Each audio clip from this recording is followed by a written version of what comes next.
Z के बारे में पढ़ा था पूरा, ठीक है ना, कि जेड हमारा क्या होता है, एक्सएल माइनस एक्ससी और आर स्क्वायर। तो हमने उसके बाद ये नया हेडिंग जो है हमारा सीरीज रेजोनेंस है। क्या है? Series resonance. सीरीज रेजोनेंस की जरूरत क्यों पड़ी? क्या है सीरीज रेजोनेंस? तो सीरीज रेजोनेंस का मतलब होता है कि देखो अभी हमने देखा था कि जैसे ट्यूनिंग जब करते हैं, जो रेडियो की फ्रिक्वेंसी होती है, जैसे मान लो बनारस से कोई रेडियो स्टेशन से ट्यूनिंग स्टार्ट हुआ, तो कभी कभी क्या होता है, जब आप रेडियो से ट्यूनिंग लगाते हो तो अगर दूर स्टेशन है तो वहां पे सनसनाहट की आवाज आती है। किसकी आवाज आती है? सनसनाहट की। कायदे से स्टेशन नहीं पकड़ता है, एंटीना की जरूरत होती है। जब आप एंटीना लगा देते हो तो सनसनाहट क्या हो जाती है, रेडियो में खत्म हो जाती है और बाद में अच्छी ट्यूनिंग आने लगती है। तो इसका मतलब क्या है कि फ्रिक्वेंसी को रिसीव कर लिया। वो क्या कर लिया?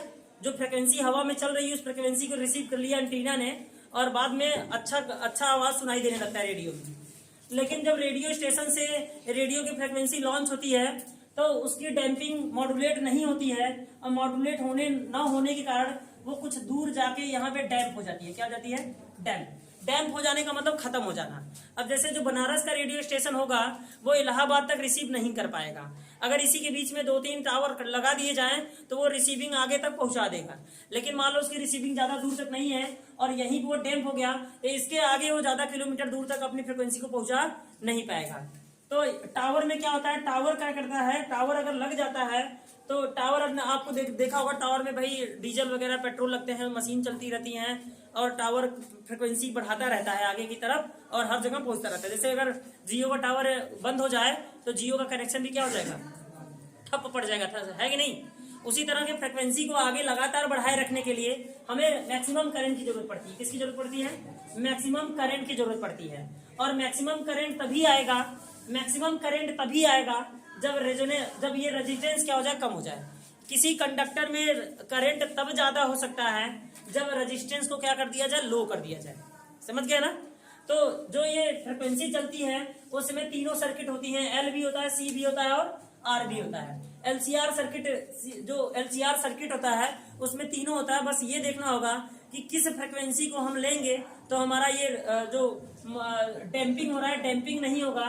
किस रेजिस्टेंस को कम करें, एल वाले रेजिस्टेंस को, सी वाले को कि आर वाले को? किस रेजिस्टेंस को कम करेंगे कि हमारा करंट ज्यादा हो जाएगा, अधिकतम करंट मिलेगा मैक्सिमम, और करंट ज्यादा मैक्सिमम मिलेगा तो ये मॉड्यूलेशन डैम्प नहीं होगा बल्कि और दूर तक मॉड्यूलेटिंग फ्रिक्वेंसी जाएगी और हम ट्यूनिंग अच्छा कर पाएंगे। तो इसलिए हमें क्या करना पड़ता है, सबसे पहला series in condition of series resonance. तो सीरीज रेजोनेंस की कंडीशन में हमें फ्रिक्वेंसी को क्या करना पड़ेगा, बढ़ाना पड़ेगा। अगर आप फ्रिक्वेंसी बढ़ा रहे हैं तो उसके लिए कंडीशन क्या है कि आपको करंट को मतलब फ्रिक्वेंसी बढ़ाना है तो आपको रेजिस्टेंस क्या करना पड़ेगा, कम करना पड़ेगा, और करंट को क्या करना पड़ेगा, ज्यादा करना पड़ेगा। तो अभी हमने देखा था इम्पीडेंस का फार्मूला जेड बराबर एलसीआर सर्किट का एक्सएल माइनस एक्ससी का whole square plus R square. तो हमने कहा देखो अब एक बात जान लो, किसी भी कंडक्टर का रेजिस्टेंस डायरेक्टली जीरो नहीं हो सकता, उसमें कुछ न कुछ रेजिस्टेंस होगा ही होगा। इसका मतलब हम ये कांटे वाले रेजिस्टेंस को डायरेक्टली जीरो नहीं कर सकते। मतलब हम प्योर रेजिस्टेंस जो है उसको हम डायरेक्टली जीरो नहीं कर सकते। तो हम जब इसको जीरो नहीं कर सकते तो इसका मतलब हम एल सर्किट के रेजिस्टेंस और सी सर्किट के रेजिस्टेंस को तो जीरो कर सकते हैं कि नहीं? क्योंकि ये पावर लॉस नहीं कराते, ये पावर लॉस कराता है इसलिए जीरो नहीं हो सकता। लेकिन ये जीरो हो जाएगा, एक्सएल और एक्ससी क्या हो जाएंगे, ये दोनों ऐसे रेजिस्टेंस हैं कि ये देखो घट भी रहे ना, और घट रहे हैं तो ये क्या हो सकते हैं, कम हो जाएंगे। तो कम होने का मतलब एक्सएल माइनस एक्ससी को हमने ले लिया जीरो। क्या ले लिया? एक्सएल माइनस एक्ससी बराबर क्या ले लिया, जीरो ले लिया। इसका मतलब एक्सएल बराबर क्या हो जाएगा, एक्ससी। चलो हमने एक्सएल माइनस एक्ससी बराबर यहाँ रखते तो ये हो जाएगा जीरो, और अंडर रूट में क्या बचेगा, आर स्क्वायर। तो हमारा जेड किसके बराबर हो जाएगा, आर के। तो इन कंडीशन ऑफ सीरीज रेजोनेंस ये फार्मूला हम लगा रहे होंगे जब किसी क्वेश्चन में ये दे रखा हो कि कंडीशन ऑफ सीरीज रेजोनेंस, मतलब रेजोनेंस की कंडीशन में अगर क्वेश्चन में दे दिया कि 10 ओम या 20 ओम कोई भी रेजिस्टेंस है और उसका इंपीडेंस पूछ लिया, तो इंपीडेंस का फार्मूला में रख के आप लगाएंगे नहीं, बल्कि डायरेक्ट बताएंगे कि जो आर का मान 10 ओम है ना, जो 20 ओम आर का मान जो भी पर्टिकुलर दिया हो, गिवन हो, वो जेड के मान के क्या होगा, बराबर होगा। आप निकालने नहीं जाओगे वहां पे। बात समझ में आया? तो ये कॉन्सेप्ट है सीरीज रेजोनेंस का। और फ्रिक्वेंसी हमें अच्छी मिले इसीलिए हमने देखा कि एक्सएल माइनस एक्ससी को क्या करना पड़ेगा, जीरो करना पड़ेगा। तो एक्सएल माइनस एक्ससी को जीरो किए हैं तो एक्सएल बराबर क्या मिला है, एक्ससी मिला है। तो एक्सएल बराबर एक्ससी मिला है तो इसी को हम आगे बढ़ा लेते हैं, एक्सएल बराबर एक्ससी को हम आगे बढ़ा लेते हैं। देखो एक्सएल और एक्सी को हम आगे बढ़ाएंगे तो एक्सएल बराबर क्या लिखेंगे, एक्सी, है कि नहीं, ये बच्चे वाले हैं। अब अच्छी तरह जानते हैं कि एक्सएल बराबर क्या होता है। तो एक्सएल बराबर होता है ओमेगा एल, सबको पता है एक्सएल बराबर क्या होता है, ओमेगा एल।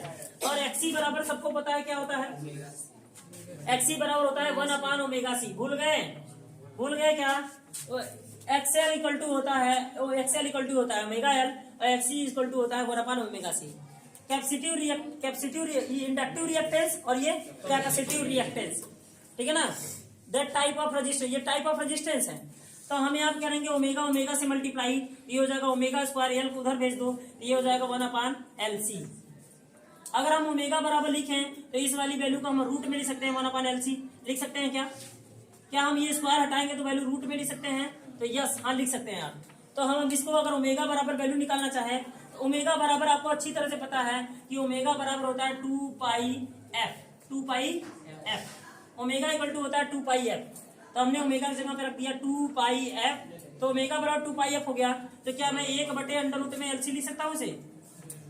अगर हम यह फ्रिक्वेंसी निकालें, इसकी फ्रिक्वेंसी निकालें हम, तो यह बराबर क्या हो जाएगा 1/2π अंडर में, ये देखो 1/√में LC, L मतलब इंडक्टर, C मतलब कैपेसिटिव। तो ये हमारी फ्रिक्वेंसी निकल के चली आई, वो फ्रिक्वेंसी है जो ये मैक्सिमम फ्रिक्वेंसी है। कैसी फ्रिक्वेंसी है, ये मैक्सिमम फ्रिक्वेंसी है, समझा। और यही वो फ्रिक्वेंसी है जो डैम्प नहीं करेगी बल्कि कहां तक जाएगी, आगे तक जाएगी। ये फ्रिक्वेंसी का मान निकल के चला जाए। तो ये फ्रिक्वेंसी किससे मिला है, तो हम कहेंगे ये फ्रिक्वेंसी एल और सी सर्किट से मिला है। किस सर्किट से मिला है, एल और सी, ठीक है ना। तो एलसी सर्किट सीरीज रेजोनेंस दिखाता है। एलसी सर्किट क्या दिखाता है, सीरीज रेजोनेंस दिखाता है, ठीक है ना।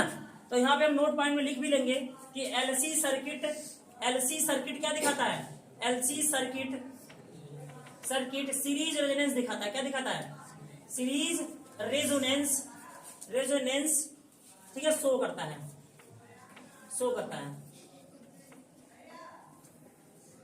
क्या करता है शो, बताओ कौन शो करता है, एलसी सर्किट ही सीरीज रेजोनेंस शो करता है, क्योंकि इसमें फ्रिक्वेंसी की वैल्यू निकल के चली आई।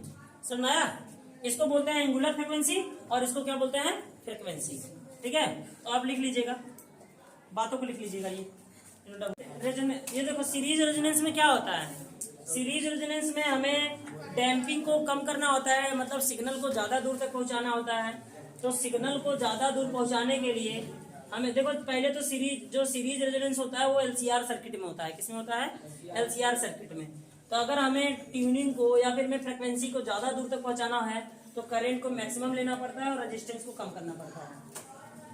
तो एलसीआर सर्किट का जो इम्पीडेंस होता है Z = √में XL - XC का whole square plus R square होता है। R को डायरेक्टली आप जीरो कर नहीं सकते, इसलिए XL और XC को जीरो किया गया था। यहाँ पे XL बराबर XC कर दिया गया, तो ये वैल्यू हमारी जीरो मिल गई, जिससे हमें पता चल गया कि सीरीज रेजोनेंस या रेजोनेंस के कंडीशन में, ठीक है ना, एलसी सर्किट के कंडीशन में ये जो होता है तो Z किसके बराबर होगा, R के बराबर होगा। मतलब जो Z का मान होता है वही R का मान होता है। तो हमें एक कुल मिलाकर हमें ये देखना है कि ट्यूनिंग अच्छी लेनी हो तो हमें करंट को मैक्सिमम करना पड़ता है। क्या करना पड़ता है, करंट को मैक्सिमम। तो हम यहाँ क्या करेंगे कि हमने एक छोटा सा टॉपिक है इसमें क्वालिटी फैक्टर का। तो क्वालिटी फैक्टर तभी होगा, क्वालिटी फैक्टर का मतलब ये होता है, हिंदी में इसे गुणता गुणांक कहते हैं, ठीक है ना, गुणवत्ता गुणांक या गुणता गुणांक। तो हमने कहा भाई क्वालिटी फैक्टर का मतलब ट्यूनिंग से मतलब है। जैसे आप रेडियो स्टार्ट करते हो, रेडियो का जब बैंड स्टार्ट करते हो, चालू करते हो, घुमाते हो, रेडियो में पहले 2 बटन हुआ करते थे। ऐसे रेडियो था ना, इसमें एक बटन ऑन करने के लिए था, एक बटन था उसको ट्यूनिंग करने के लिए। तो जब हम ट्यूनिंग करते हैं, जैसे आजकल तो डिजिटल हो गया है, पहले एनालॉग था तो सब घुमा के काम करते थे, आजकल डिजिटल हो गया तो डायरेक्ट आपने दाबा 93.5, तो 93.5 पकड़ते ही रेडियो मिर्ची स्टार्ट हो गई, मतलब बढ़िया ट्यूनिंग आने लगी। आपको एंटीना लगा था रेडियो में, ट्यूनिंग अच्छी आने लगी। लेकिन अगर 94.5 कर दो और इसमें कोई भी रेडियो का चैनल नहीं है तो वहां शोर की आवाज आने लगेगी, वहां पे शोर नॉइस होने लगेगा, तो अच्छी ट्यूनिंग नहीं आएगी। तो अच्छी ट्यूनिंग आप तभी ला पाते हो जब फ्रिक्वेंसी मैच कराओगे। कभी कभी क्या होता है, रेडियो जब स्टार्ट किया जाता है, जब ट्यूनिंग किया जाता है तो 2 चैनल एक ही में मर्ज होके चालू हो जाते हैं। कभी उसका आवाज आता है तो कभी इस चैनल का आवाज आता है तो कभी उस चैनल का आवाज आता है, तो इसकी क्वालिटी खराब हो जाती है। क्वालिटी क्या हो जाती है, खराब। तो हमें क्वालिटी फैक्टर ये बताता है कि गुड ट्यूनिंग, कितनी अच्छी ट्यूनिंग है रेडियो की। तो उसके लिए हमें क्या करना पड़ेगा, एक ग्राफ से समझना पड़ेगा कि अगर हमें जैसे ये जो मैंने इसे यहाँ से ये रेड वाला बनाया है ग्राफ, तो ये सबसे ज्यादा मैक्सिमम करंट पाने के बाद में, मैक्सिमम करंट पाने के बाद में नॉइज नहीं होगा, मतलब शोर नहीं होगा। लेकिन इसके पहले नीचे वाले ग्राफ में जो मैंने दिखाया, इसके नीचे वाले में यहाँ शोर होना स्टार्ट हो जाएगा। तो यहाँ पे जो नॉइज होना स्टार्ट हो जाएगा, मतलब ये जो छोटे छोटे ग्राफ है इनमें करंट की वैल्यू क्या है, लेस है। करंट की वैल्यू लेस होने के कारण यहाँ पे ट्यूनिंग जो होगा वो शार्प नहीं होगी, वो अच्छी ट्यूनिंग नहीं होगी और ट्यूनिंग में सनसनाहट की आवाज आने लगेगी। लेकिन अगर वहीं हमने करंट को मैक्सिमम कर दिया, मैक्सिमम हाई करंट पे, तो इसका लोब ऊपर उठ जाएगा ग्राफ का, और इस कंडीशन में जो हमें करंट मैक्सिमम मिलेगा, और करंट मैक्सिमम मिलेगा तो शोर नहीं होगा। इसका मतलब हमें अच्छी ट्यूनिंग लाने के लिए हमें करंट को क्या करना पड़ेगा, मैक्सिमम करना पड़ेगा, ठीक है ना। करंट को मैक्सिमम करना पड़ेगा और हमारी ट्यूनिंग अच्छी हो जाएगी। तो क्वालिटी फैक्टर जो होता है, क्वालिटी फैक्टर को क्यू से दिखाते हैं, कैपिटल क्यू से। और ये मैंने बताया था कि जो रेडियो में जो सर्किट यूज होती है वो एल और सी सर्किट होती है, इसलिए क्वालिटी फैक्टर आप एक्सएल और बटे आर से डिसाइड कर सकते हैं या एक्सी बटे आर से डिसाइड कर सकते हैं। यहाँ पे हम इसको डेरिवेट करके इसका आंसर ला सकते हैं आराम से कि क्वालिटी फैक्टर का पूरा फॉर्मूला क्या होता है। तो देखिए क्वालिटी फैक्टर को आगे हम इसको बढ़ाते हैं और यहाँ कोशिश करते हैं कि क्वालिटी फैक्टर की का फार्मूला निकाल के दिखाएं आपको। तो क्वालिटी फैक्टर में देखो, क्वालिटी फैक्टर में मैंने कहा आप एक्सएल से भी ला सकते हैं और एक्ससी से भी आंसर ला सकते हैं, क्योंकि इसका ये रेजिस्टेंस अपॉन ये रेजिस्टेंस क्वालिटी फैक्टर देता है। ये चूंकि ये फैक्टर है तो रेजिस्टेंस अपॉन रेजिस्टेंस ही होना चाहिए। तो यहाँ पे क्या हो जाएगा, एक्सएल की वैल्यू, एक्सएल की वैल्यू क्या हो जाएगी, एक्सएल क्या होता है बताओ जल्दी से। हमने लिखा एक बार एक्सएल अपॉन आर। एक्सएल क्या होता है, ओमेगा एल।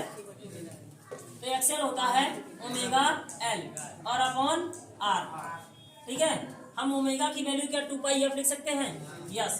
तो ओमेगा की वैल्यू होती है 2 पाई एफ, 2 पाई एफ, ठीक है। और यहाँ पे हम लिख सकते हैं एल बाई आर। और हमने जहां तक जानते हैं कि हमने रेजोनेंस फ्रिक्वेंसी जब निकाली थी एक्सएल बराबर एक्सी करके, रेजोनेंस फ्रिक्वेंसी जब निकाला था एक्सएल बराबर एक्सी करके, तो आपको पता होगा कि एक्सएल बराबर एक्सी में जो हमारा एफ आया था वो क्या था। तो एफ बराबर हमारा था 2 पाई अंडर रूट में एल बाई सी था। क्लियर है, था कि नहीं। तो हम यहाँ एफ की वैल्यू पुट कर देंगे, तो यहाँ हो जाएगा 2 पाई एफ की वैल्यू रखेंगे, ठीक है ना। ओमेगा की वैल्यू 2 पाई एफ होता है और सिर्फ एफ की वैल्यू रखने वाले हैं। तो एफ की वैल्यू क्या होगी 2 पाई अंडर रूट में एल बाई सी, और यहीं पे हमारा क्या है एल और बटे आर। आर को तो हम 1 बटा आर ऐसे बाहर लिख सकते हैं, ठीक है ना। एफ की वैल्यू क्या हो गई, ठीक है। ऐसे तो ये 4 पाई हो जाएगा ना, यहाँ कुछ गड़बड़ हो रहा है, कटना चाहिए था इसको। ओमेगा एल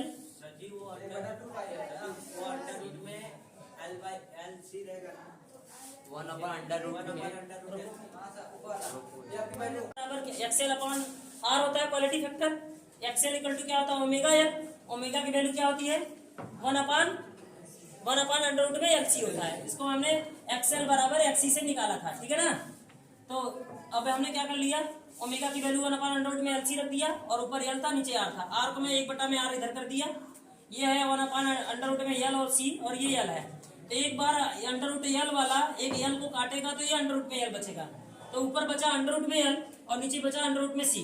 तो इसलिए क्वालिटी फैक्टर का फार्मूला हुआ 1 अपॉन आर अंडर रूट में एल बाई सी। ये क्वालिटी फैक्टर का फार्मूला रहा और इसी पे हम क्वेश्चन को सॉल्व करेंगे।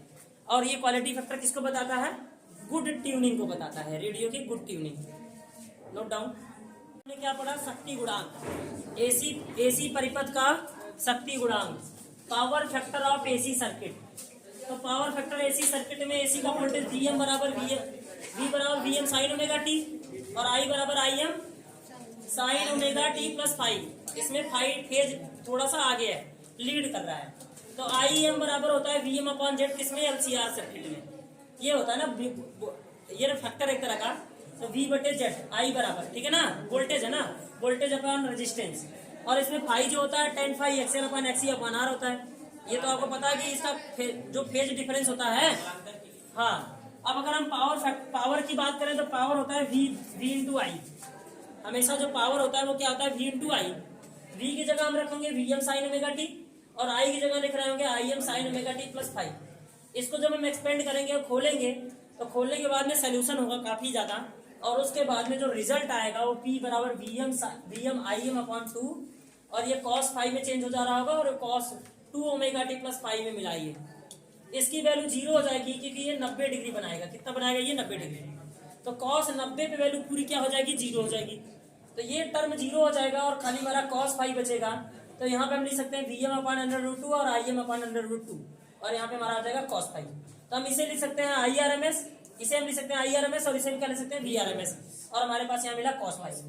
cos फाई जो ये पावर फैक्टर होता है, पावर फैक्टर प्रतिरोध तथा प्रतिबाधा का अनुपात, रेजिस्टेंस एंड इम्पीडेंस का ratio, the ratio of resistance and impedance, the ratio of, हम क्या क्या लिखे यहाँ पे? द रेशियो ऑफ क्या? Resistance and impedance is called क्या? Power factor is called cos phi, मतलब R/Z। ये फैक्टर है इसलिए इसका कोई यूनिट नहीं होगा, ये यूनिट लेस क्वांटिटी है। पावर फैक्टर क्या है? यूनिट लेस है। बट पावर फैक्टर निकालने के लिए क्वेश्चन आएगा जिसमें हम फेज निकाल सकते हैं। क्या निकाल सकते हैं? फेज। R और Z का मान पता होगा तो हम cos फाई निकाल लेंगे, ठीक है ना। और ये होता है पावर फैक्टर, इसे आप नोट डाउन कर लीजिए। तो आपको सिर्फ और सिर्फ इसका मतलब होना चाहिए था, आपको पता होना चाहिए कि पावर फैक्टर किसका रेशियो होता है। तो रेजिस्टेंस अपॉन इम्पीडेंस, ठीक है ना। और हमारे पावर का जो फॉर्मूला आया है वो IRMS VRMS into cos phi आया है, ठीक है। बस इतना नोट डाउन कर लीजिए।